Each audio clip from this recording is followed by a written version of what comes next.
I got stuck upside down on a roller coaster for 30 minutes, hanging upside down. And my life literally flashed before my eyes. My first 14 years of sales, I was making around between 200 and 250K, which in US dollars sounds really good. That's probably the top 10% of earners. And, you know, a lot of people would be extremely comfortable and extremely happy at that level. Well, I wasn't. Help as many people get what they want, and then you can get what you want. A lot of people close at 20, 30% of deals.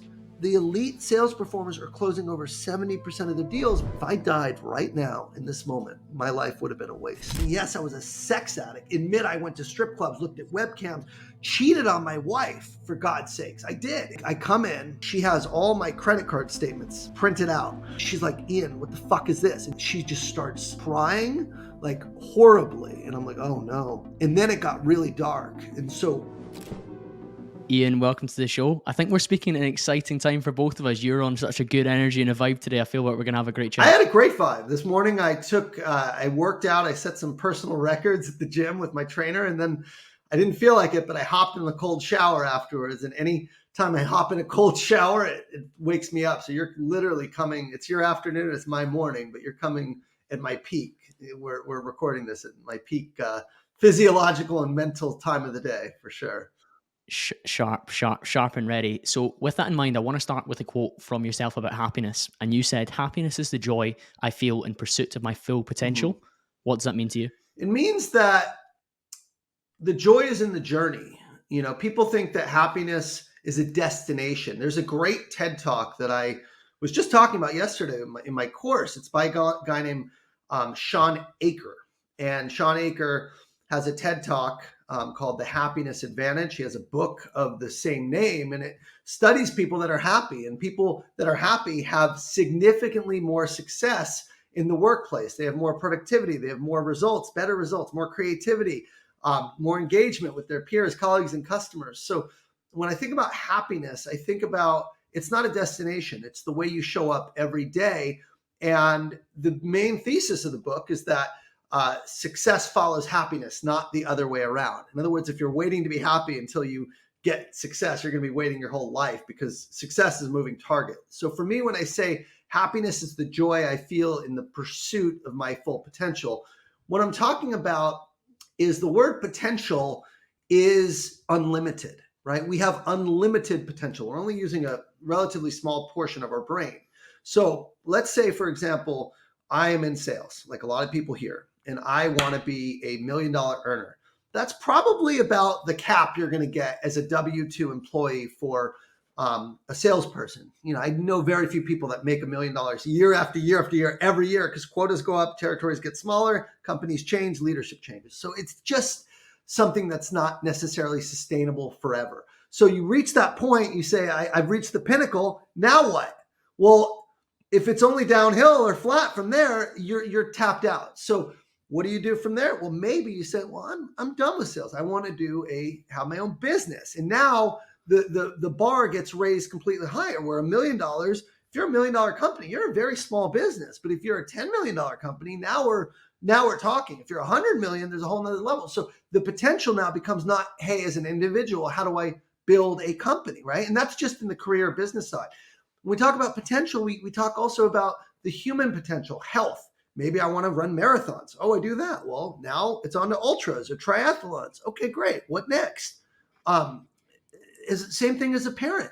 How can I be the best parent and be patient and kind and peaceful? Potential in your faith, potential in your marriage. So the joy I feel in the pursuit of my full potential is this concept of constantly taking an inventory of yourself and seeing, where can I get better? Where can I do better? And when you reach a certain area, inevitably there's going to be other areas that need attention. So for me, it's just, that is life. And that's going to be till the day I die. My pursuit is, how can I be the best version of myself in all areas of life? And honestly, that's for me, something I can get excited about the rest of my life.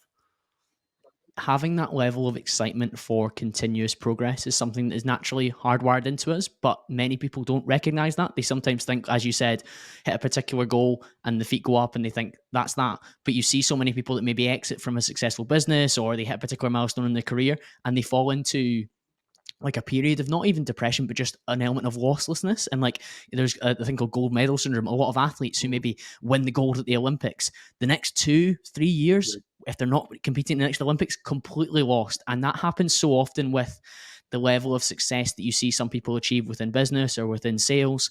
And it's really easy to not understand that you actually have to get back on the horse. And even if it's in a different arena, give yourself some sort of fulfillment or something to chase towards. And one of the things I want to understand in your own journey, Ian, is what was the kind of the first time that you started to notice that you had potential within the sales world? Because there must have been moments when you recognized, okay, I'm going to be good within this space. Well, I posted about this yesterday on LinkedIn, but I worked in sales, pure corporate sales, tech sales for 18 years before I retired and started my own company, which is the journey I'm on now. But from a sales perspective, my first 14 years of sales, I was making around between 200 and 250K, which in US dollars sounds really good. That's probably the top 10% of earners. And, a lot of people would be extremely comfortable and extremely happy at that level.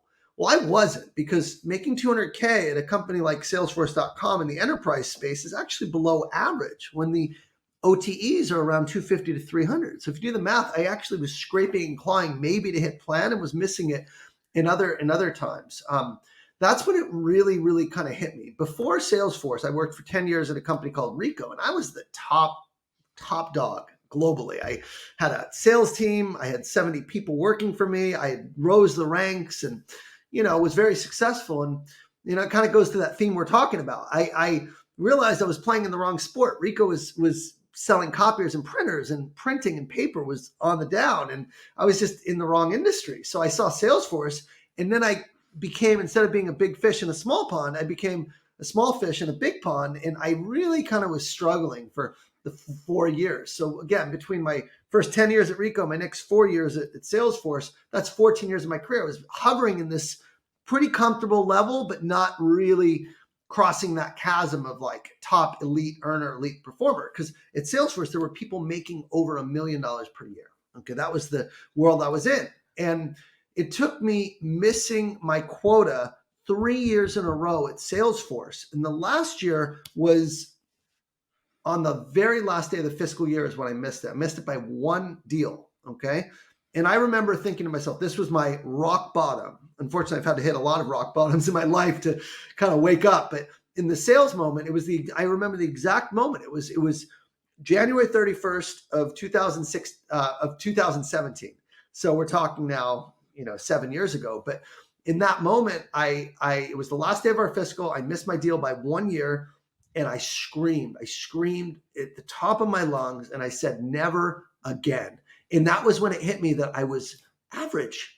I was mediocre, and I wasn't put on this earth to be an average person. And that was like when I just was humbled after failing 3 years in a row enough to realize that what had gotten me that far was not going to get me to the next level. So that was when I realized I wasn't performing to my full potential, and that I needed help. And that kind of started me on this journey of personal development. And that's when I really, again, I've been deep in personal development now for 7 years, and everything has shifted, everything. But that was the catalyst for me to say, I'm not at my potential. There are other people who are running circles around me. How do I get to that next level? And that's when I, again, started investing myself heavily, and I've never looked back since that day.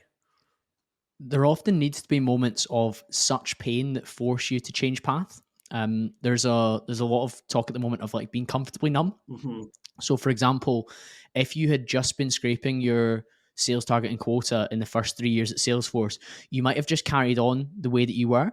But by failing in consecutive years, something that you weren't used to in your previous role at Rico, it was hurting. It was hurting. It was jabbing away. Yeah. Here's what happened. Here's why it was so painful, right? Is because I was blaming outside forces my first 2 years of missing quota. I have a bad manager. I have a bad territory.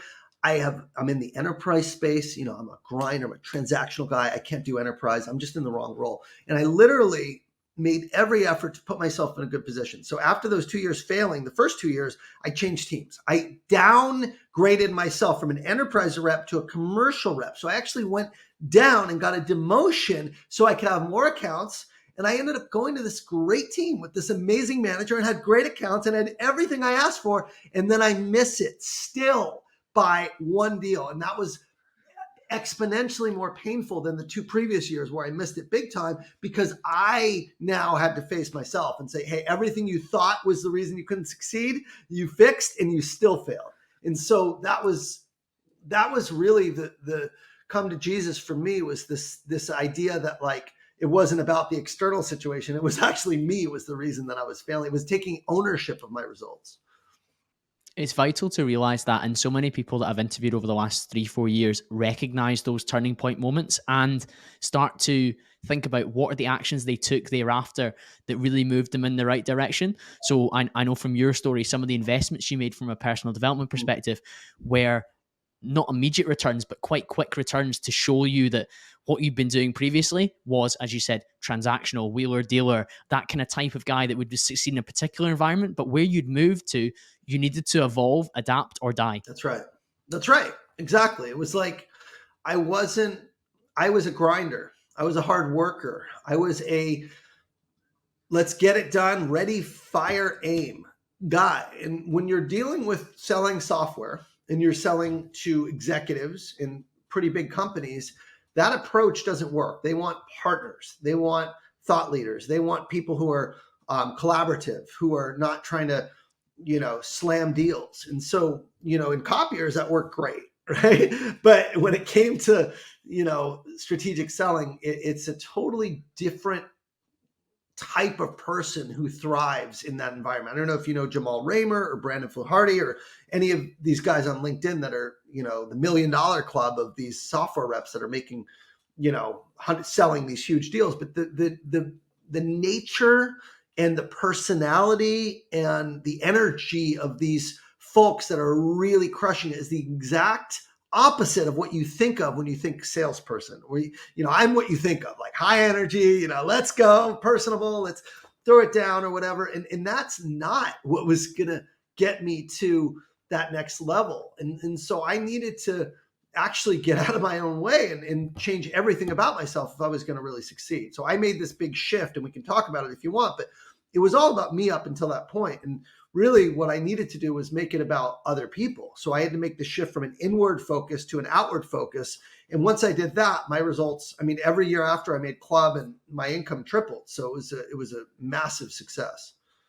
That's one of my favorite pieces of content you've got on YouTube, that shift from inward to outward. Mm-hmm. And some of the terminology you were using there around the type of salespeople that from a strategic perspective do well. The term that I always use is trusted advisor. Mm-hmm. I want them to view me as somebody that they can ask a question about my industry or my sector and believe I'm an expert and I'm going to be able to deliver that. Even if it's not directly related to my product or service, I should have a wider knowledge of what's going on within the market so that they feel like this Colin guy knows his stuff. That's actually right. And when I coach people, I get a lot of people who are new in a role. And they're like, what should I do my first 30 days or 60 days? I'm like, become an expert. Literally, don't worry about prospecting. Don't worry about reaching out. You need to understand deeply the problems you solve, how you solve them.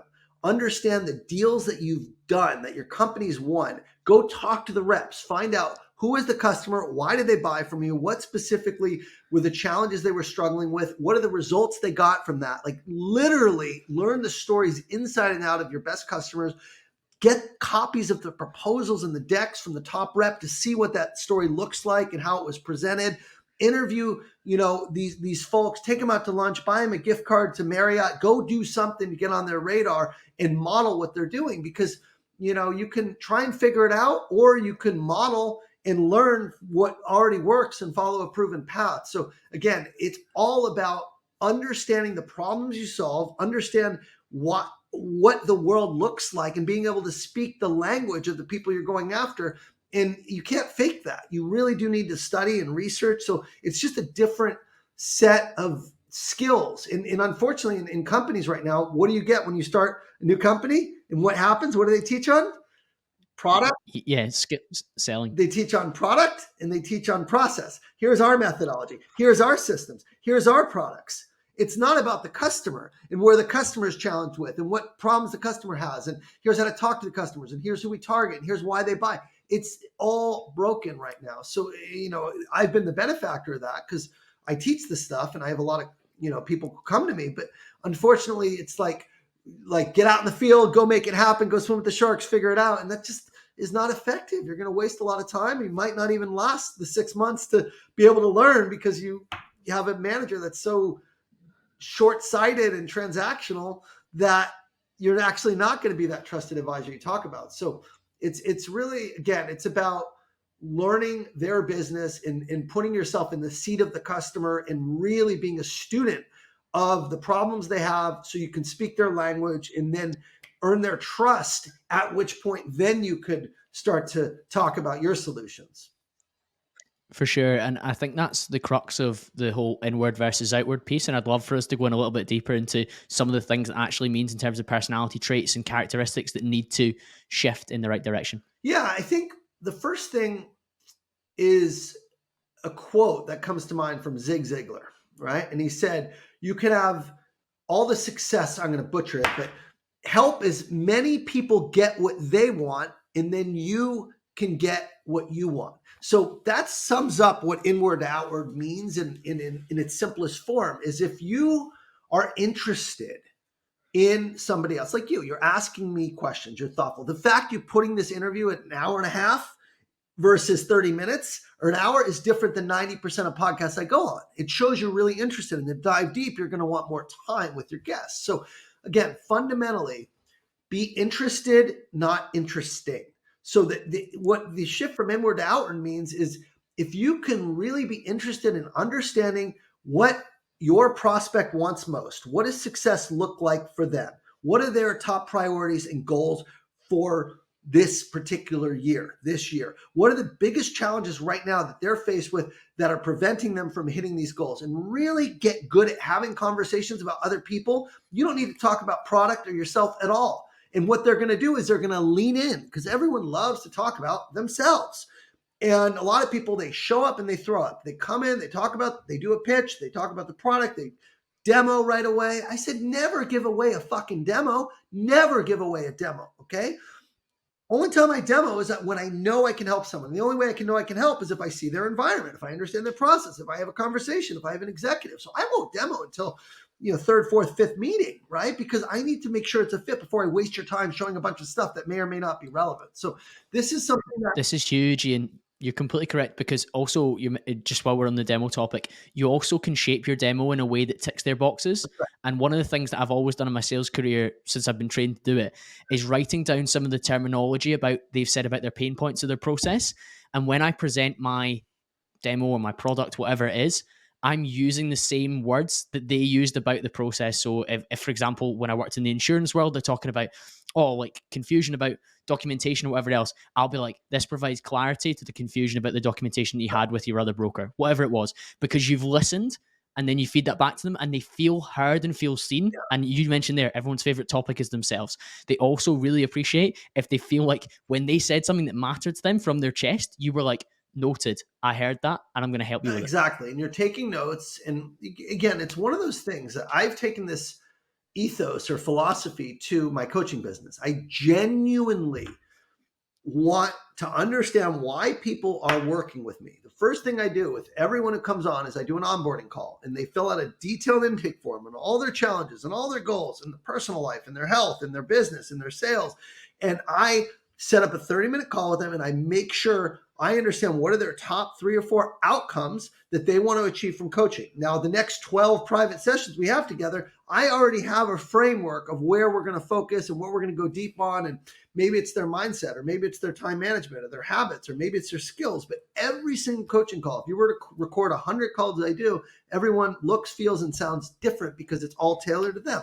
That's how your demo should feel. It should feel like it's unique and only available to your customer. That's how they feel seen and heard. And honestly, it's like, that's just one aspect of it. It really is about helping them get what they want. So it's like, these are the outcomes you want. So let's say you're selling to a head of sales. The outcomes they want could be, I want to grow revenue by 20%, or I want to have everyone on my team hit quota. Or it could be, I want to onboard and train people so they're feel equipped to, be successful.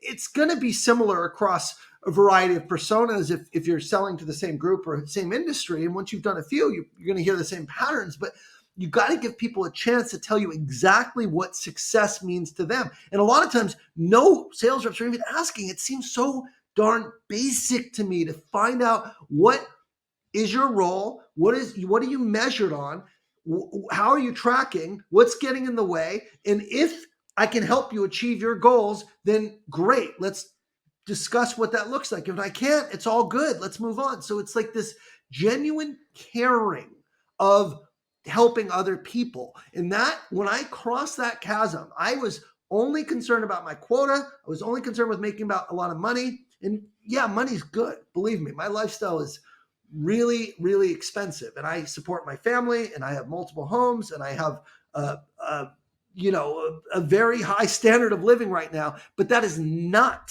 and I repeat, that is not my goal. Is not to make the money to support my lifestyle and continue to get rich. That is an outcome of making other people successful in their lifestyle. So the more people I can help make a lot of money and be successful in sales and actually do it the right way without sacrificing their health and their relationships and their, all the mistakes I made in the process of being successful, and there's a lot of those, the more success I will have. And that is the principle for any salesperson, is make your clients and prospects successful. And to do that, you really need to understand what success looks like for them, where their challenges are. And if you can help, great. And if you can't, on to the next. There's plenty of other people who will want and need your help, because you do not want to work with people who are not committed to the process of actually giving you the data you need, the access you need, the information you need to build a business case, to customize your demo like we talked about. So it's not a push, it's a pull. It's a pull. You pull the right people in and you work with them and you give your all to make them successful with your team, your resources, your engineers, your architects, your business value,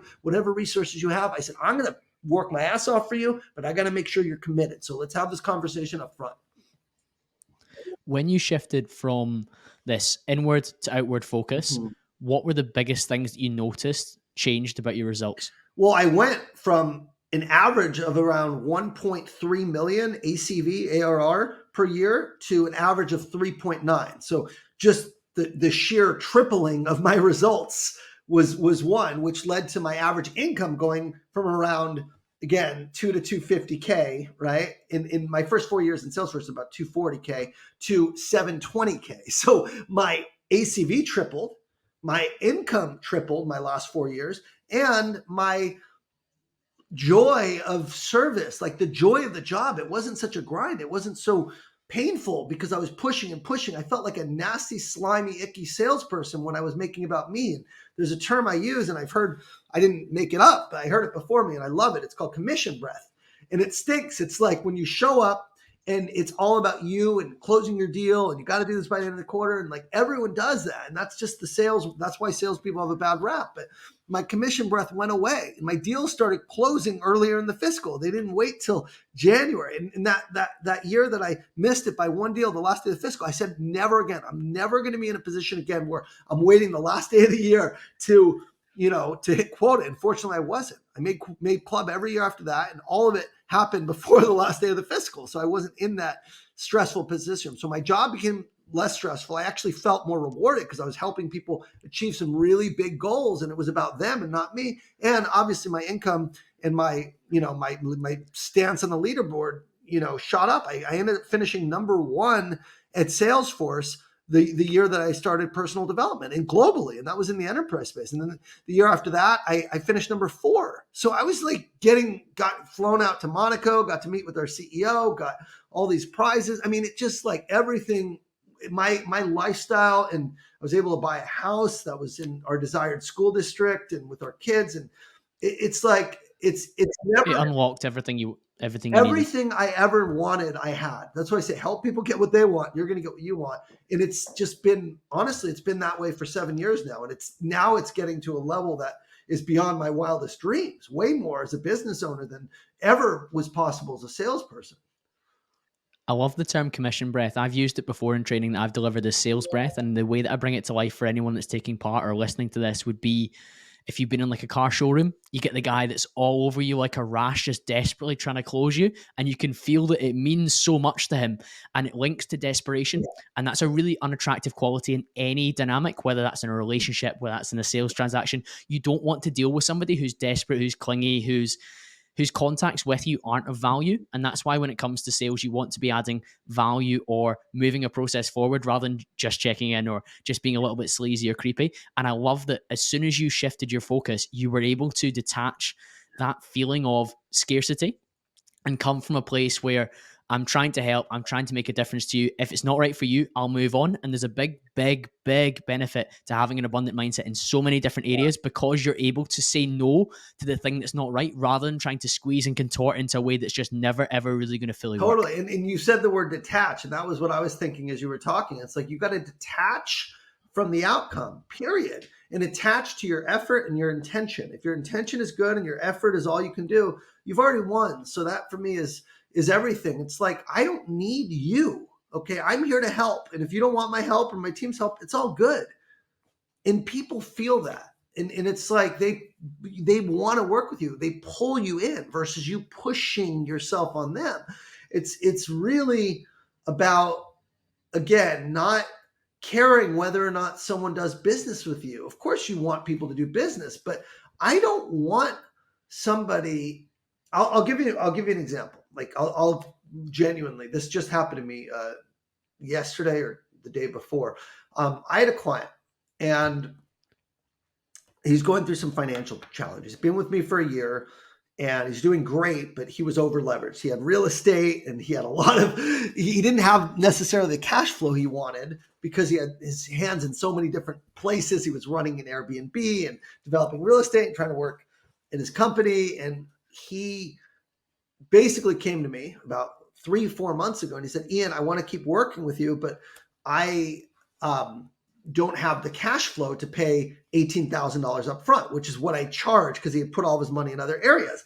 And he was getting great results. He was actually really successful in the program. So he wanted to renew, but he took the money that he was making and he pushed it towards these other investments. So he didn't actually have the free cash. And I said, okay, no worries. He's like, can we do this? Can we go on a monthly plan, a payment plan, and then I'll pay off the rest of it in April 1st when I get my tax back from all these, side investments because I put everything there and, I need to wait till April 1st. And can I do it with no interest? In other words, can I pay you monthly for 4 months and then get the annual rate because I charge a higher rate for monthly clients than those who pay in full, obviously. And so he calls me 2 days ago and we're on this monthly plan and his credit card is getting declined. And I run an online business. And after 4 times the decline, the access to the program gets shut off by Stripe. It's not even me. It's just the way that Kajabi works, the platform that I'm using for my online courses. So it turned off access. And he's like, can we talk? I'm like, sure. So I get on the phone with him. He's like, well, I want to change plans again. And keep in mind, I created this custom, no interest, monthly, switching to annual plan for him. And I'm like, no, like we already did this. And he's like, what do you mean? I've been with you. I want to work with you. I'm like, it's not about that. We agreed on a custom plan for you and you're not keeping your word. And then I'm thinking to myself, I'm like, I'm sounding like kind of a dick right now. Like, and then I said, brother, I love you and I want to work with you. Okay. Just tell me what you need. And I literally stopped myself in my business mind. And he's like, Ian, I can't pay for this until April. I'm like, so what would be good for you? He's like, I made 2 payments already. Okay. I owe this much and I'll have this money in April. I'm like, when? He said, April 1st. I'm like, okay. So why don't we do this? Why don't we pause your membership? You don't need to pay anything until now. If cash is tight, I don't want you to not have it. In April 1st, you can pay the remaining balance for the annual thing like we talked about. Is that okay? He's like, yeah. I'm like, are you sure you can do it April 1st? Like, well, maybe April 15th. I'm like, okay. So that's what we're doing. And I just say this as an example because it was about detaching from whether or not he stayed with me. It was like I could have held this, you have to pay the contract, you signed it up. I even gave him an out.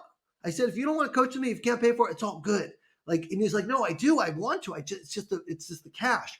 And so this idea of like being rigid and forcing the hand, even fundamentally was someone who broke their word, who did not actually honor what they said. And if he's listening, I'm sorry, I'm not meaning to use you as an example for this, but this is my thought process through it. I wanted to help him. And I said, brother, I genuinely love you. And he's a Christian like me. He overcame an addiction that's similar to mine. And I want to help him with his life and his family. And that came first. It really did. And so we paused it. I'm not collecting anything. I gave him the annual, stopped his membership for 3 months, not seeing anything. And I gave him a second flexible new option that's going to work for him. And that's what it's all about. That's what outward focus is. It's about if he wants to stay with me or not, that's his choice. I'm not going to force it. I want to help him. And he saw that intention. And it was like, he wants to keep working with me. So my clients, even though they're paying a huge amount of money, are renewing at a rate that's higher than ever because they are getting results. And if they don't renew, that's fine. I don't care. I genuinely don't care. It's for them. If they're good, you're detached from it. You're able to say it's fine. Somebody else can leave because I'll go and acquire somebody else, and I'll bring them into the program, and they'll get value and they'll get results as well. And equally, somebody might change industry or change tact or feel like I've learned as much as I need from Ian just now. I'm going to take some time away from it, whatever else, and you're open to that opportunity. And I think that also, it probably draws more people towards you because they don't feel that like it's a lifetime commitment to be coached by you. There's no pressure. I don't want people who don't want to work with me. This is what you need to understand. If you want to be the 1% in sales, if you want to make $500,000 to $1 million or more in sales, or as a business owner, you need to understand this concept. In this principle is don't try to bring clients in, okay? Instead of you pushing your services or products and trying to convince them to buy, right? Have them convince you why they need your help. It's all about understanding and assessing, does this client need my help? And if you know you can help them, then boom, it's on, game on. I'm going to call your ass out. I'm going to put you on the spot. And I'm going to say, you just told me every reason why you need my help. Help me understand what's holding you back right now and have a real conversation with them. I don't mind hard closing. I don't mind pressure, but only when I know that I can help them and that they're getting in their own way, in which case I'm going to call their ass out on it. So again, fundamentally, it's this idea that you need or your business will grow when you have clients that want to work with you. And if they're not interested in working with you, or if they don't need your help, your job in sales is to determine, does this client need my help or not?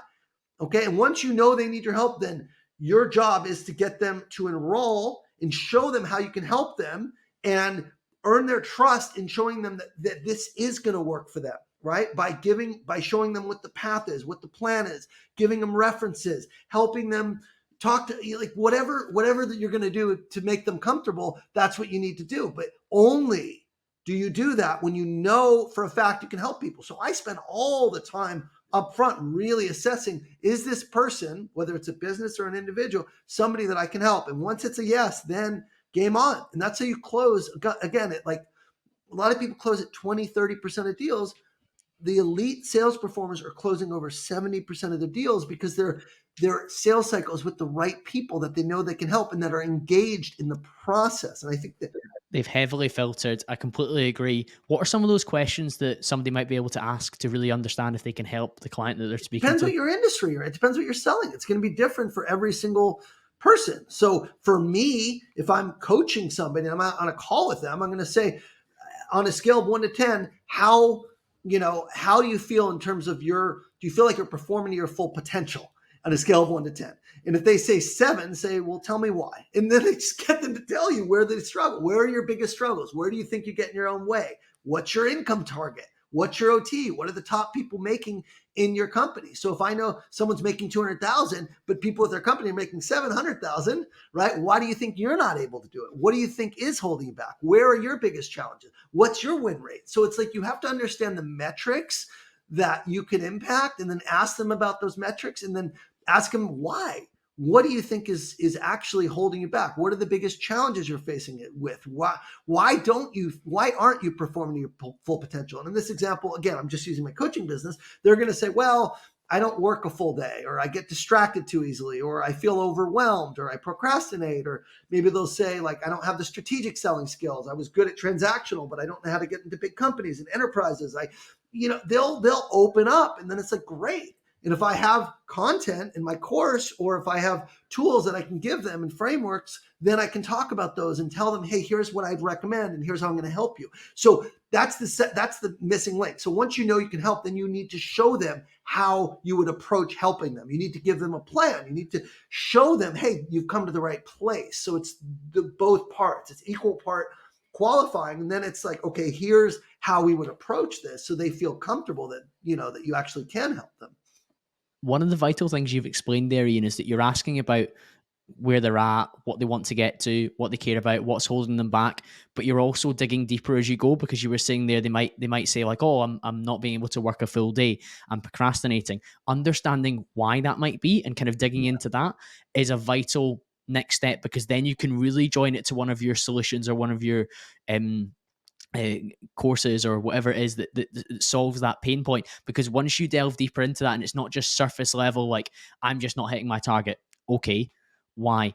Oh, I'm struggling to, like you say, concentrate for a full day. My work ethic drops off on a Friday, whatever it is. Okay, why do you think that is? And they might not know immediately, but there'll be things that are pointing towards the factor that's limiting them, and that's where you can really start to scrape beneath the skin and start to heal it, more so if it's just on a very surface level basis. But be willing to ask the second question. As a podcaster, one of the most important things I do is ask the initial question and ask a follow-up once I've listened to what's been said, rather than just ask the next question I want to based on the topics I want to cover. So let's talk about this for a minute, because you're doing it right now, Colin. You're doing it really well because you're digging. Okay. So for anyone who's wants to learn how to improve active listening and conversational skills, I would highly recommend the book, 7 Habits of Highly Effective People by Dr. Stephen Covey. So he has a whole chapter on active listening. And to define active listening, it is listening with the intent of understanding, not replying. Okay, so if you're listening to someone and you're thinking about what you're going to say or how you're going to respond, by the very nature of that, your headspace is already full. You can't dig because you want to get your word in. That's commission breath. Even if you don't know and you're not deliberately doing it, you are actually trying to be validated. Hey, I can help. Listen. So people say, I have a problem. He's like, here's the solution. No. When someone says they have a problem, well, why is it a problem? How's the problem impacting you? How long has the problem gone on for? Have you ever tried to fix it?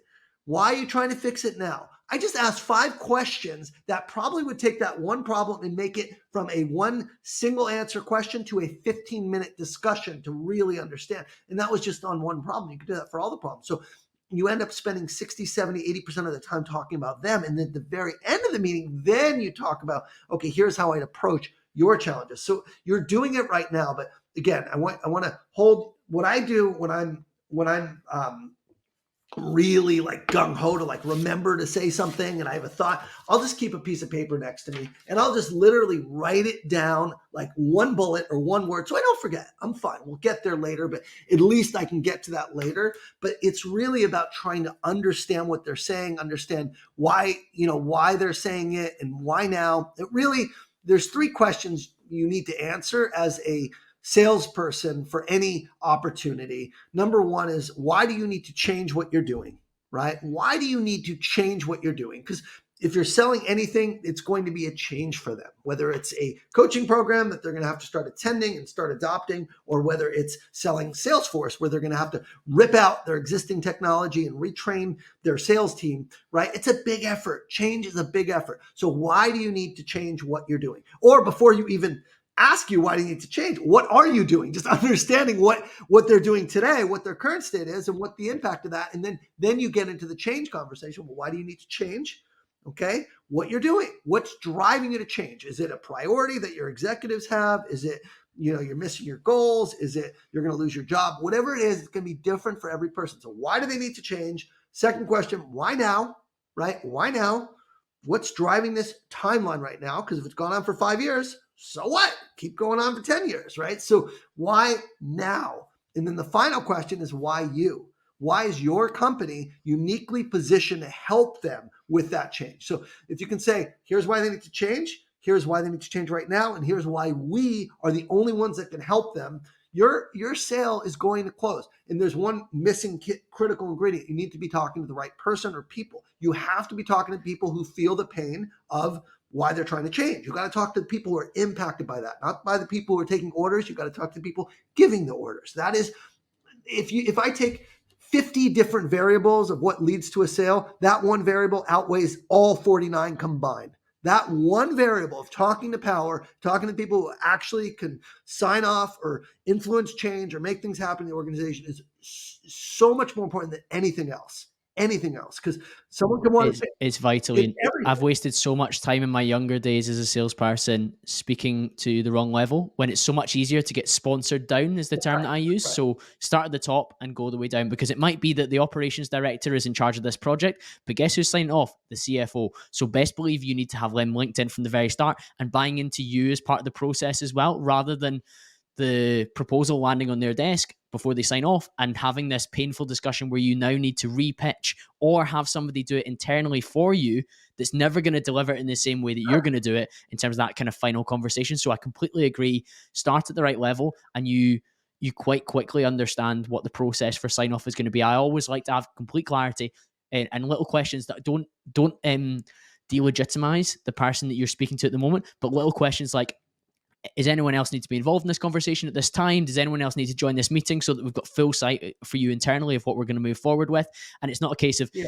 does your boss need to Yeah, be here? Because that's a horrible question. that's really important. So humans are human. Just because they don't have a title doesn't mean they're not important, doesn't mean their opinion or their thoughts don't matter. So it's like you got to treat people as if they're the decision maker, and just by that intention of not like what's the word, talking down to people because they're a low title or a manager. When I'm talking to, let's say I have a sales enablement manager that's talking to me, I know that sales enablement manager at a company is not going to buy my services, right? They can't. They don't have the budget or the authority to buy them. The people that buy training at my level are CROs, right? Plain and simple. They're the heads of sales or the CFO, right? Or the CEO, typically.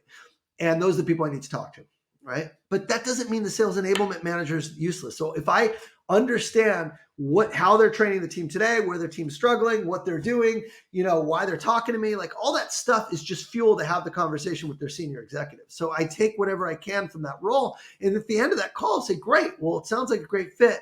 What's the process look like in terms of actually getting a training program approved? Who needs to be involved? Who's ultimately going to sign off on this? They're going to be way more willing and receptive to answer those questions if you treat them like a human and if you have the conversation as if they are the decision maker first, versus starting out, why isn't your boss here, or who needs to be involved? Like, you don't start with those questions. You start with understanding if they need help first, and then, okay, clearly you're a good fit. What's the process look like? Who do we need to get involved? And who's the sign off? And they're gonna want to bring you in, and you say, hey, great. Given that they have to sign off, here's another really important thing. Okay, if you get this internal person trying to sell up, what's called bottom up selling, where they're selling it on your behalf, they are competing with other priorities that this executive, who probably has 10 people like them reporting and asking for money for their projects, their stuff is competing with that. Where if you're meeting with the executive, now you can align what you're selling to the executive's priorities. So the top down selling is everything. And I call it yo-yo selling. I say, start high up, get sponsorship like a yo-yo. Imagine the executives holding the yo-yo. Then you go down, you do the discovery, you understand their systems, their process, and then you pull it back up. And when you demo and when you propose, you're working with that senior executive. So they're holding the strings to the deal, but you're still actually going up and down the organization. But with their sponsorship, it's so much faster and so much easier. And that was a big shift I did too, is I started targeting executives when I was moving to an outward focus. It was like, who cares about the problems we solve? Who feels the pain? Those are the people you have to talk to, the ones who are actually measured on the results. And those are the executive team. So I started really it's hard because I love all people, but I'm not going to waste my time talking to the wrong people. I just don't do it. You've got to be Yeah, ruthless. You've got to be ruthless and I'm not going to targeted. spend 3 calls talking to a manager level in any capacity if I'm selling, or a director level for that matter. I'm going to talk to them once, and I'm going to get their boss or their key executives involved quickly. And if they're not involved quickly, I'm moving on, because it doesn't make sense because like you, I've seen so many deals go nowhere because I gave the power to a champion who had no power. You can't give the power to someone who has no power.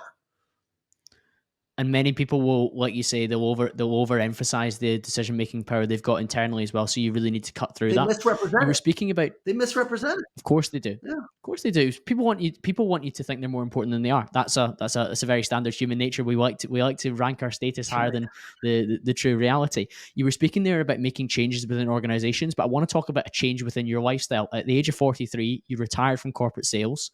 What were the drivers for that? I think it was 41. I'm 44 now. So I left in, I guess, 2021. So 3 years ago.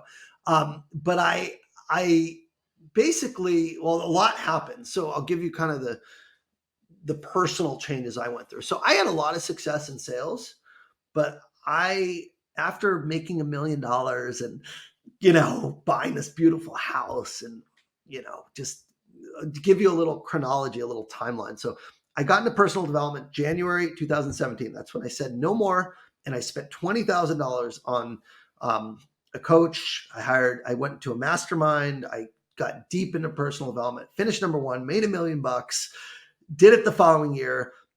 And in December of 2018, so 2 years into this, like, we'll call it elite level success in sales, I got stuck upside down on a roller coaster for 30 minutes, hanging upside down. And my life literally flashed before my eyes. I thought I was going to die. It wasn't a normal coaster. It was a flying coaster. So the track is above your head and you have basically a single belt and you're hanging like this. I have pictures of it because it was on YouTube and people were filming because it was like, my God. we were hanging upside down. I was 180 feet, 18 stories, hanging with just a little bar. And I thought the fucker was going to break. I thought because it stopped. It was like still. And I thought they were going to have to reset it. And what do the hanging roller coasters do? They go back up. And that would mean we were hanging upside down. So I'm hanging on for my life. And my life flashed before my eyes. I thought about my wife. I thought about my son. And I'm like, if I died right now in this moment, my life would have been a waste. And that was the most disheartening, difficult, humbling. And the reason I thought that was because I just came to this epiphany that I had been really self-centered and very selfish. And I made my life all about just making as much money as possible. And it was just God. I mean, I have a very, very strong faith, and I believe that was what I would call divine intervention. And it was a God moment. And I probably have 25 moments of these supernatural, physical things happening on this world that just you can't explain. And this was one of them. This was one of the biggest ones. And it was in his plan to deviate you from your existing totally, path. It had to happen. That's what I believe, 100%. And so that day, and here's why I believe this so strongly, is that morning I'd been listening to a podcast, the Lewis Howes School of Greatness podcast, and there was a person called Bonnie Ware on there, and it was the 5 Regrets of the Dying. And she basically was a hospice nurse interviewing people about their regrets on their deathbeds. So I already was kind of thinking about regrets of the dying. Then I get stuck on a roller coaster and think I'm going to die. And then the same day when I finally got off, my dog dies out of the blue. So it's like that date, December 28th, 2018, was meant for me to like really get shooken up and change my path. And the realization I had up there, here's what happened. So I'm on the roller coaster and I'm like thinking my life is meaningless. If I died, it's like I wouldn't have made an impact on the world. I wouldn't have made a difference. And up there, I had a couple epiphanies. The first epiphany was that I had been very selfish and I hadn't used my gifts to actually help other people. That was the biggest one. The second was that I actually hadn't used God's given gifts that I had received to help or to benefit the world. It was like this realization that I had been blessed with a lot of gifts. And I say a lot of gifts. I was fortunate to be born with the mom that I had and the dad that I had, right? For better or worse. My dad struggled with a lifetime of addiction and died when I was only 20. And my mom was a professor at UCLA. And I had this contrast of two parts that kind of came and defined who I was, this hardworking addict, right? And it was like, that was a blessing and it revealed itself later. But I had also been blessed with intelligence and I'd been blessed with never caring what people thought. Since the time I was a kid, like I walk like a duck. I'm flat-footed and people would quack and make fun of me and I just never cared. I just shake it off, laugh, and that helped me in sales. And I just never really cared. Of course, you weren't terrified of rejection or being Totally. made to look Yeah, it silly was like or somebody saying no. I was blessed with this unbelievable confidence in my ability to just go out and make things happen and go for it and not really care what people think along the way. And most people don't have that. And I don't know, it was this deep kind of like, wow, holy shit, I've been given these gifts and I've been so fucking selfish about using them for my own betterment. And I just said no more. And in that moment, I started praying. I said, God, please get me down from this coaster. Not only I didn't want to leave my young baby Max, who was 2 years old at the time, and my wife, I saw them in my head. I'm like, I have so much life left to live. I do. And I said, God, I promise I will start using my gifts to help other people. I promise. And then nothing happens.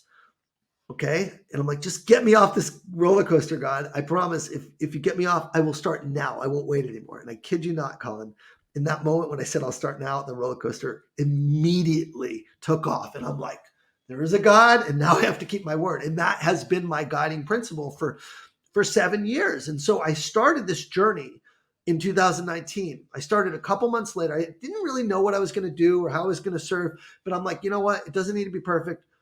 I'm going to do I started with not trying to monetize anything. I said, I just want to help people and fulfill my promise. So here's what I'm going to do. I'm going to, well, first I spoke at our SKO and I shared kind of my strategies and I helped train Salesforce people. So I did that immediately. That was like kickoff was shortly thereafter. And I helped with that. And then I said, I'm going to start making videos on Instagram. For anyone listening, if you're curious, this was a project that I did in 2019. It's still on there. My reels, you'll see 300 plus videos. But I said, I'm going to make a video every single day, just a minute. And I'm going to give a tip of the day. I'm just going to give something people can do to better their lives, right?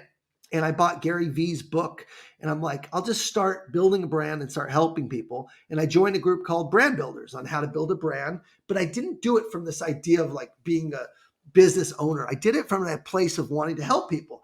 And I ended up doing that for a year. Okay. And a lot happened in this year, but let's just say my addiction. So I was struggling. I wanted to help people and I started coaching. At first I started making videos and then a couple of people came to me and said, hey, can you coach me? I want to work with you. So I took on a couple clients and then I started getting invited to do speaking engagements and speaking at Salesforce and other companies. And what ended up happening is like my ego just got out of control because now I had all this success in sales and now I was like doing a personal brand and getting all these followers. And, you know, that it became this like, my ego got really big. Okay. And again, I'm going somewhere with this. So bear with me on this story. My intention was to help, but I still was broken inside. So I started coaching and making videos. And during the time I'm doing this, I have Salesforce. I have now this media thing that I'm doing with Instagram. And all the while I'm struggling with addiction. And specifically the addiction I was struggling with was sex addiction. Okay. So I was married and I had a 2-year-old and I would go into strip clubs and I would go look at porn and I would go on webcam sites while I was married. Okay. And I can say this openly, publicly, because fortunately I've been in recovery 4 years. I stopped watching porn 4 years ago. I'm approaching four years of recovery. But this was started in 2020. Meanwhile, 2019, none of this had happened yet. Nothing with addiction recovery.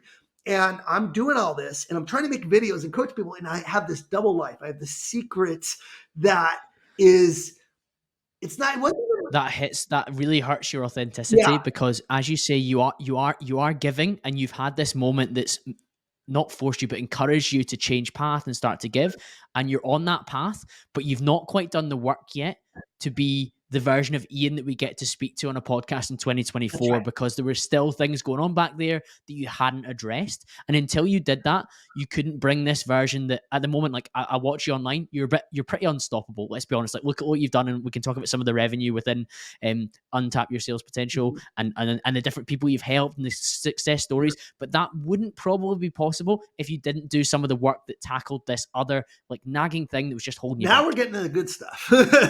Now we're getting to the real stuff. You're spot on, Colin. Like this was my journey. And I thought my journey was help other people, but I hadn't helped myself yet. I actually hadn't gotten the help that I need.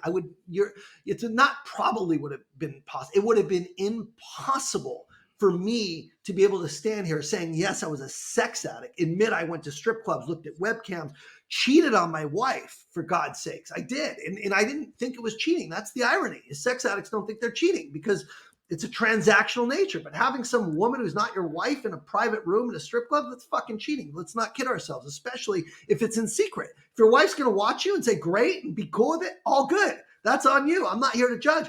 But my wife ain't cool with that, and I did it in secret. So that was this double life that I was living. I would get drunk. I was on Adderall. I would go to strip clubs. I would gamble. I mean, I was just a fucking addict. And I was a very addict with a lot of money and a big ego. And it literally, God's got plans for you. So God wanted me to help people. God also wanted me to get humbled. So the 2019, I was doing these projects, and then my ego got so big. And there was a point in January of 2020, it was literally a month before I got in recovery, where I was on the fritz with my wife. And I started thinking, maybe I shouldn't be with my wife. And maybe, and meanwhile, I was the one who was doing all this shit that was out of integrity. But I started resenting my wife because she didn't have as much ambition as me. She didn't want to have a business, or she wanted to be a full-time mom. And all she wanted to do was have me around for my family. That's all she wanted. And yet, because I was traveling and I was this big speaker and now this great salesperson,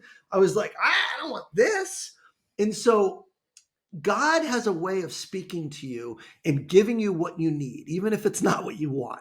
And what ended up happening is I went to a strip club. My wife, I remember, she was actually in Ireland or Scotland at the time. And when she would go away, I would act out. It's again, I hate sharing these things because it's painful to share, but I think I went to 2 or 3 strip clubs and a massage parlor in like 10 days when she was gone.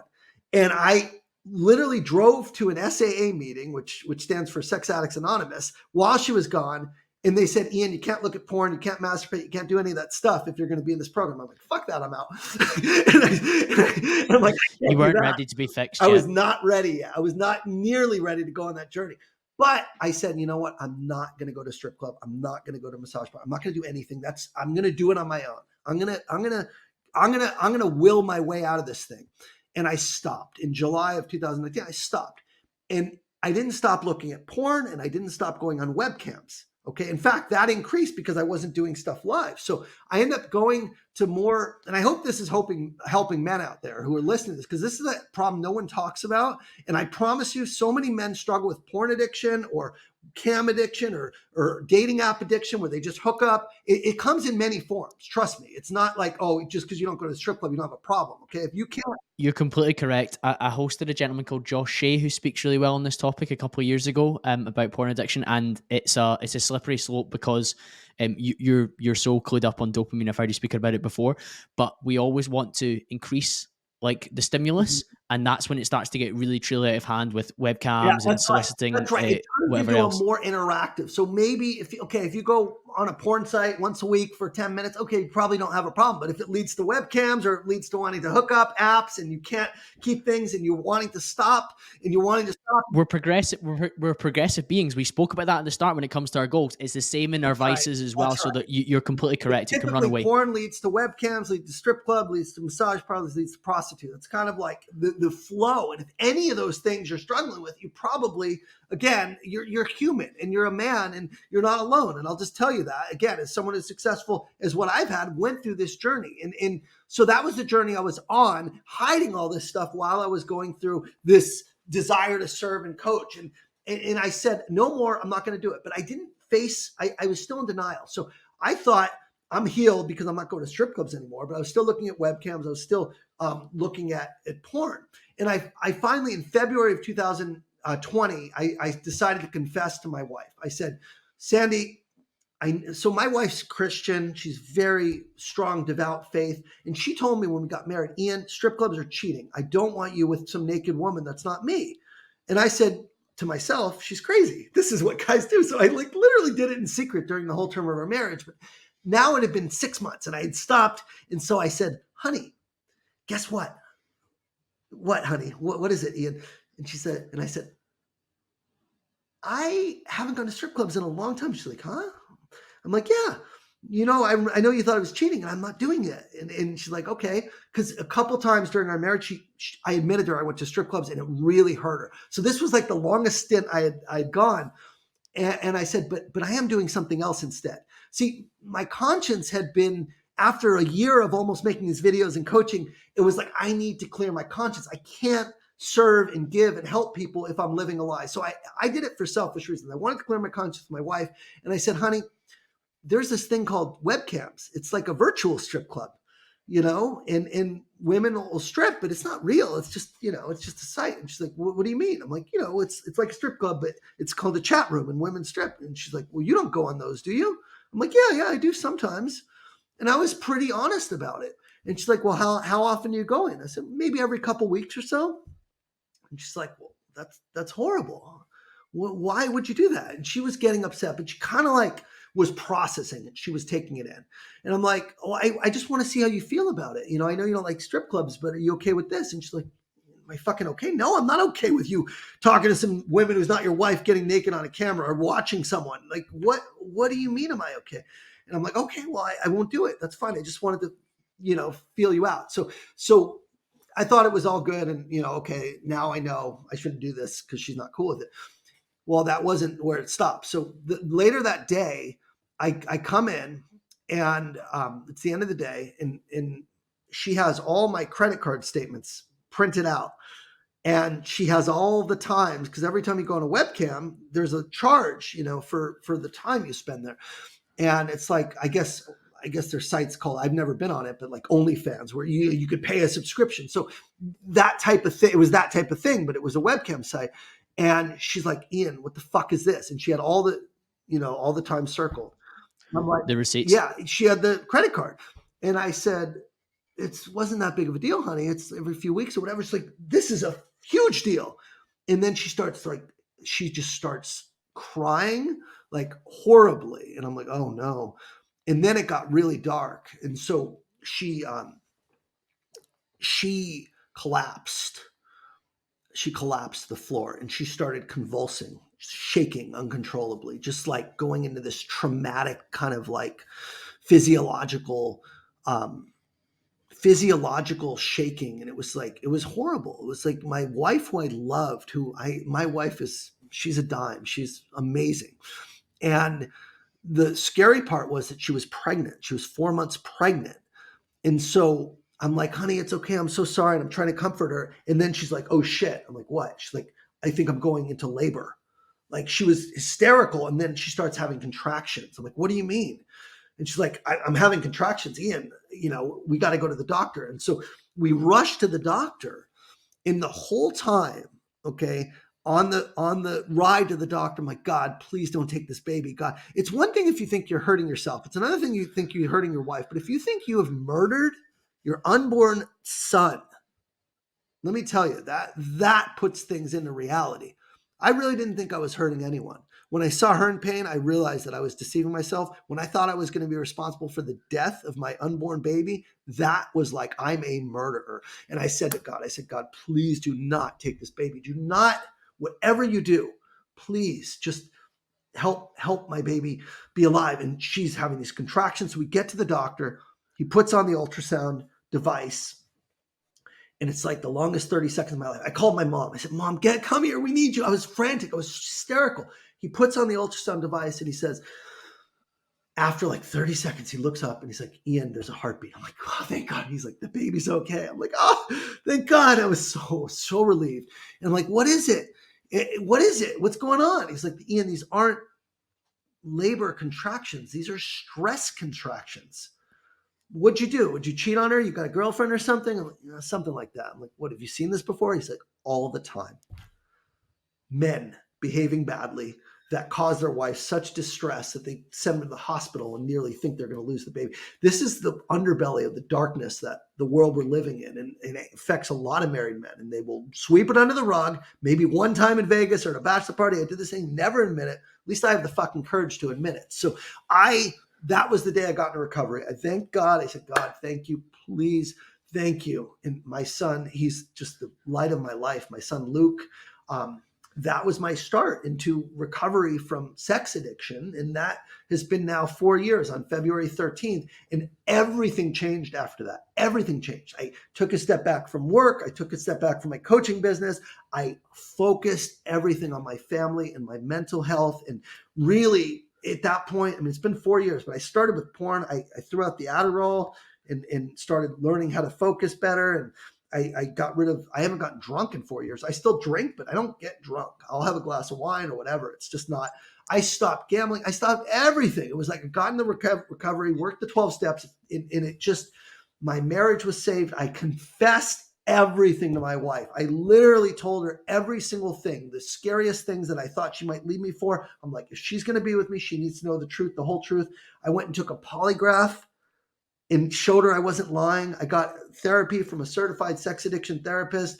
And I spent at least that year, all of 2020, during COVID, mind you, working on myself and doing the real work that I had never done and starting to give myself grace and having a real marriage. And I'm telling you, that was what spawned my business, because once I've done that work, man, it wasn't about me. I didn't have secrets. I didn't have we're all human shit. We all struggle with a lot of stuff, but I'm not living a double life. I don't have secrets. I'm honest. And that's what I can feel proud of. And when you can go through something like that, like risk losing everything, go through recovery, confess, take a polygraph with a fucking 3 hours with a military dude freaking grinding me and trying to get me to like break. I mean, after that, running a marathon was easy. Starting a business was easy.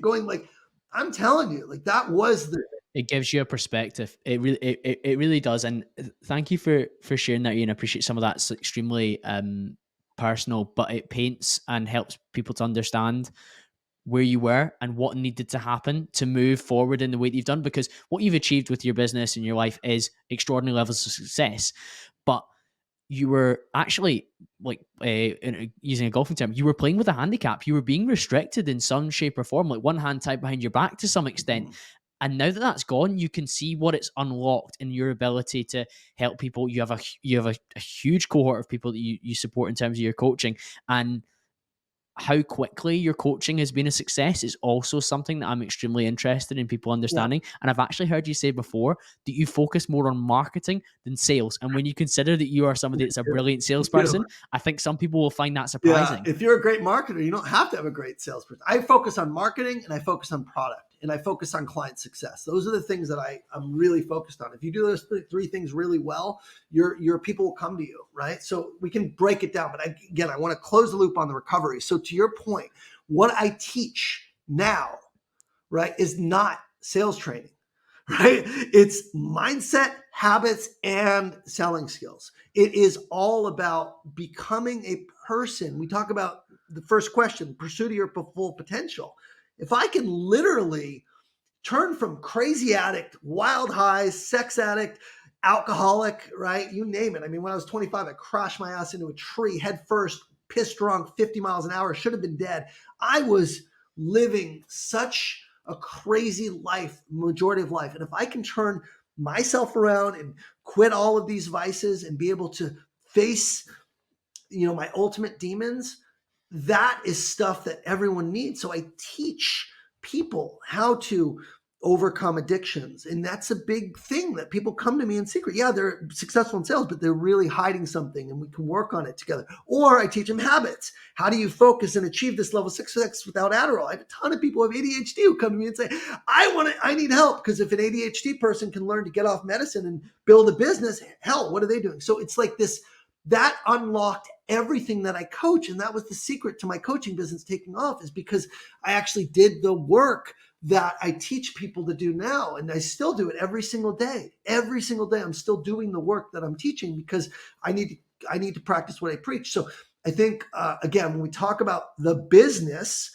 there's sales training and there's sales coaching, but there's nobody that I'm aware of that coaches the combination of what I coach on, which is habits and time management, mindset, which is a lot of stoicism and philosophy and, looking at the opportunity and the problems as gifts and blessings, and everything that happens to you is happening for you. And then there's the strategic selling skills, how to go from transactional. So that combination, everyone signs up for a different reason, right? And that's the cool thing is like, it's not a one size fits all, whereas most coaching is like, this is what I do. I'm a mindset coach, or I'm doing prospecting coaching, or I'm doing like that background is only possible through my life experiences and through the Correct. That's it. It's only possible with your unique take. So building your business has only been possible with your own unique life experiences, perspective, the sources that you've consumed, the actions that you've taken are only really possible off the back of that as well.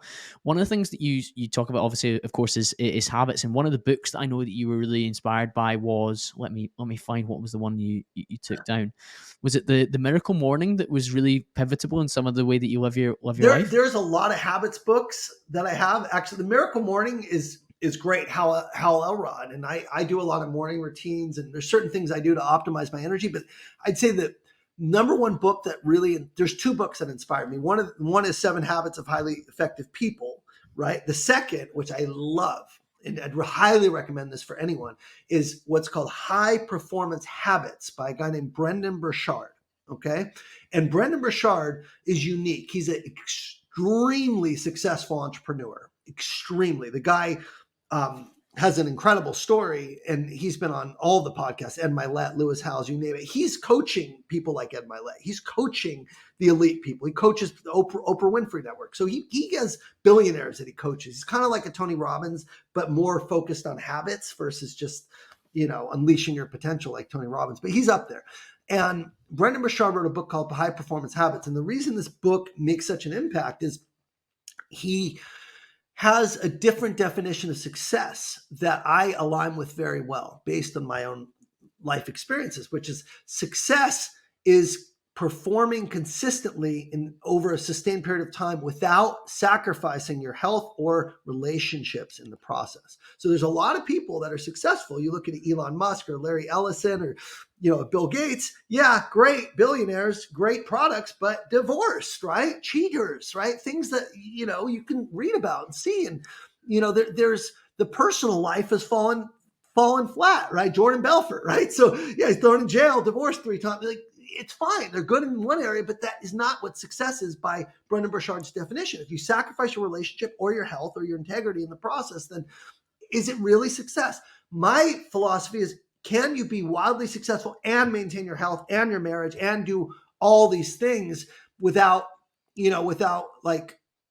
with managing your time still efficiently, where you can be the best parent or coach your soccer or do all these other things. So that's kind of been my goal, is how do you massively succeed while being available for your family? And I'm so on board with that. So that's the true definition of success. You're completely right. And some of the really like high performance successful people you named there, people sometimes look at their life and envy, but you need to understand that you can't just have the parts of their life that you want. So Elon Musk was recently on Lex Friedman's podcast, and he was like, I don't think a lot of people would want to be inside my head. But somebody would be like, oh, but I'd love to own Tesla or be somebody that sends something to Mars. Okay, cool. But you actually have to have the cow bones and all. So if you take on Elon Musk's ability to maybe fly a spaceship to Mars and land it on it, or whatever else he's going to achieve in this life and become like a legend in history, you also have to be Elon at night in bed, can't sleep, can't stop thinking, hates it, has so much pain. And again, I'm all for it. I know this might sound judgmental. It's not. It's great. Elon Musk is doing amazing things to advance civilization. So is Bill Gates. So is Jeff Bezos. So is Larry Ellison. But if you look again at the personal lives and the marriages, right, there's a success the trade-off or not, right? If you're divorced, your marriage wasn't successful. So again, my thing is like, my marriage and my parenting and my mental health and my integrity are first, and my faith are first. And then my business comes after that. And that's an outcome of making those other things right. So Brendan Burchard, his book, High Performance Habits, is only looking at the habits of people that have that success without compromising health and relationships. So that for me, and he looks at like 6 degrees of, 6 of the core habits and all the tactics behind that. And there's workbooks. And I think that for me has really helped me with, in fact, I was so bullish on it that he runs the High Performance Coaching Institute. I was thinking about getting certified as a high performance coach. And I'm like, no, you know what? I'd rather have my own unique certification of my own coaching, which now I've put in place so I can hire other coaches and certify them, but versus being his following his methodology. But it really, that lands with me more than anything else that I've seen, is like what really makes a high performer. And he outlines it in brilliant detail. And it's a combination of your health, your routines, your clarity, your productivity, your influence, there's a few different habits. There's 6 of them, but I think that's been one of my all-time favorite books. One of my last questions for you then, Ian, would be, if we were to think about before you hit your 50th birthday, a big milestone for many people, what would success look like for you? I can stay longer if you want to. I blocked a little extra time to kind of go through the business side if you want to learn about the coaching business and how that's scaled, but that's up to you. But for me, by the time I hit 50, that's a great question. What I want to be able to do by the time I'm 50. So my business right now is we did 2.5 million last year in our second year. And again, for coaching, that is pretty big because I was a solopreneur, and it's not 2.5 million income, it's revenue. So that puts us in fundamentally a unique position where we are an Inc. 5,000 company, right? But for me, that's not the goal. The goal is to be able to take what I've learned and share it and extend it and make this accessible to as many people as possible. So I'm thinking about, how do I scale and grow this business? So now I'm hiring a head of customer success. I have a coach that I brought on, my first coach. I have a video team. I have a lot of resources now to really build this into a very, very scalable business. So what I would like to be by the time I'm 51 is, I want the business to be at a place where I could sell it because it's not dependent on me. That's for me what the North Star is bringing and building a community where I can bring other people that can lead and coach and facilitate and build something that's not solely dependent on Ian to deliver, right? All the services. And that's really exciting for me is the process of like building. And so building the peer-to-peer community and helping people learn from each other, bringing in other coaches and speakers, being able to have content and course creators. Like, this vision of what I'm doing with Untap Your Sales Potential now got way bigger than me. And it's beautiful. It's something I can really get behind. So by the time I'm 50, I want to be able to have this in a position where at least, it's going to be doing at least 5 million, probably closer to 10 million per year. Where the rate we're on right now, I think that's very feasible. But more importantly, I want it to be in a place where it's self-running, where if I want to be able to, to sell it, I can. If I probably won't, because I will love it and I'll be super attached to where it is at that point in time. Because ultimately, I don't want to just coach salespeople. I want to coach everybody, because the shit that I've been through, what I teach is ubiquitous. It's not just unique to salespeople. So I think it's broader. I think that's one thing. The second thing is, I want to be able to have time back. Well, the reason I want it self-sufficient is I want to be able, and we can timestamp this, Colin, and we'll see where I am at 50. Hopefully, God willing, I'll be healthy and things will be going well. But I want to be able to step back where my time is not, 10 hours, 9 hours just in the business. So if I get it to the point where I have the right team, the right people, the right program, consistent revenue, people renewing, I can do that.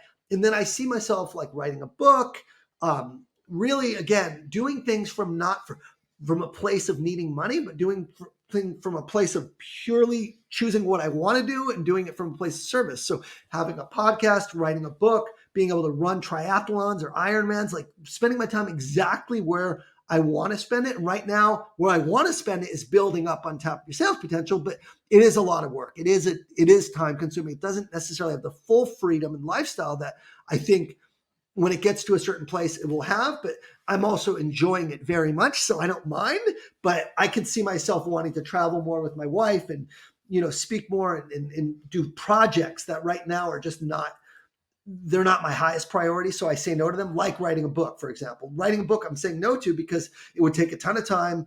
And fundamentally, it's not going to. Keep the goal the goal. Keep the goal the goal, and keep going, because it's providing something I speak about quite a lot on the podcast in recent times has been the 4 currencies: money, freedom of time, freedom of location, satisfaction and purpose. At the moment, you're fulfilling the money element. You're not fulfilling the freedom of time element, because there is a time element. You're not fulfilling necessarily freedom of location, albeit you could probably travel and host things online. But the satisfaction is really high too. These things are all going to come. Location is because I can work, like we bought a house in like You're Arrowhead. online. I can go. Most of my stuff's online. I got out of traveling and giving live seminars. What I did is I bought this Lake Arrowhead. So all of my gold clients now come to me and we'll have retreats and live events and Amazing. cold plunges. They're coming to me in Lake Arrowhead. So I'm not needing to go anywhere. I purposely don't do keynotes or live trainings. It's a very, very small percentage of my business because So based on that currency model though, Ian, you're in a great spot. We just got to keep going and building, and it's very fulfilling because it's helping you and it's something you care about, and it's helping others as well, which that roller coaster moment sharply brought that into focus, that you need to give back and share some of these skills and these mindsets that you've got. And of course, it's your right to earn the fiscal return from that and provide for your family and the generations that come after. So I think that's a beautiful combination. It's interesting because like we talk about money, and the money comes as an outcome of doing everything that we're talking about right now. It really does. But I do have a goal in my mind where I fundamentally think if I have that number, I don't need to be working anymore. Right now, I still feel like I need to work because my lifestyle is doing the math. It's like my costs right now are $75,000 a month, right? And that's not just personal lifestyle. That's people, that's payroll, there's other things. But like, I need to make sure that my business is flowing for that. But it's all building equity, and it's this thing that like I don't know how I'm going to feel at 50. I'm not even worried about that. All I know is what's in front of me right now. But I do have this genuine belief that there's a much bigger purpose for me outside of untap your sales potential to make a bigger impact on the world. And I just know that the problems that I've had to solve in my own life, and what I really see again, Colin, is like, how can I help men who are struggling with their marriages? How can I help? Because everything that I thought I wanted was already in front of me with my wife and my children. And there's this beauty in like thinking you want more, you're chasing, you're only going to be happy if you get this. And yet my happiness is right there. It's right there in that house with my wife and my children. And it's right there within me in this pursuit of facing my demons. And I know that the world needs this, and it needs it more than ever. The more disconnected we are, the more isolated we are. So I think of like untap your sales potential as this like craft and building a business to get me to a place where I can. It's a vehicle. It's a vehicle, I can see it. and then I could do whatever I want without even needing to think about money, where I can just go really take a stand. And I do some of this right now by talking about podcasts and being open about my journey, and it makes a difference. It really does. But I know the world needs a champion for integrity and faith and living a life of truth versus the distractions and dopamine and all the addictions and vices that everyone struggles with, and especially men. And that's really where I feel a lot of passion and energy, because I live it every day. I still have that desire, but I have the tools now to be able to refrain. And it's been amazing. I mean, it really has been amazing. I learned about this, like, again, not to get too personal, but like, I learned about this movement called NoFap. I don't know if you've ever heard of it, right? But it's basically men who don't masturbate, which is like, what? Right? I wouldn't have thought that, but it's been for me over 90 days. I said, I'm done. I don't need to do this, because I associate that with porn. And I had a few slips, and I'm like, I don't want to have any more slips. And God, by God's grace, I mean, it's been over 90 days and I have no desire. And so again, it's just been this journey of one thing after another and setting the bar higher and higher. Now I'm training, I'm looking a lot of David Goggins stuff, where my goal this year in 2024 at 44 years old is to do 20 pull-ups in a row, 20 explosive pull-ups or push-ups, a 4-minute plank, and a touch my toes. So I'm like this continual like redefining of what's possible and changing the landscape, redefine what's possible in your personal life, redefine what's possible in sales, redefine what's possible in business and in marriage. Like, that's what I fucking love, is like, You're on the exciting path, and I can feel it. And I think, as you're saying, there's going to be so many different avenues that are going to open up to you in the future based on the journey that you're on right now and the boxes that you're ticking off. And let's be honest, you and I are 100% going to have a round two at some point where we can go deeper on this as well. And I've really enjoyed the chat that we've had just now. too. If the listeners want to continue the conversation, Ian, where should they head towards to connect with you? So 2 places. One is LinkedIn. That's where I live. I post there every day. I'm not really, if you want to see pictures of my family, you go on Instagram. LinkedIn is all business. Secondly, YouTube, just YouTube, Ian Koniak. If you got value from this show, please subscribe. I am trying to grow my YouTube channel. I'm putting a lot of quality content out there in sales, mostly in mindset and habits. So that's the second place. And if you're really curious about like the sales piece or the business piece, and you want to get a deep dive on what it takes to become a earner in that 500 to a million category in sales. I put out a free training recently. It's untapyoursalespotential.com/training. It's a training called how to make 500K to $1 million in sales. It's about an hour and a half long. It's everything I know poured into that. So that's completely free. You can check that out as well. Beautifully. And all three of those will be linked in the show notes. Thank you to you, Ian, and thank you to you, the listener. I'll be back to speak to you guys again very, very soon. Thanks, Colin.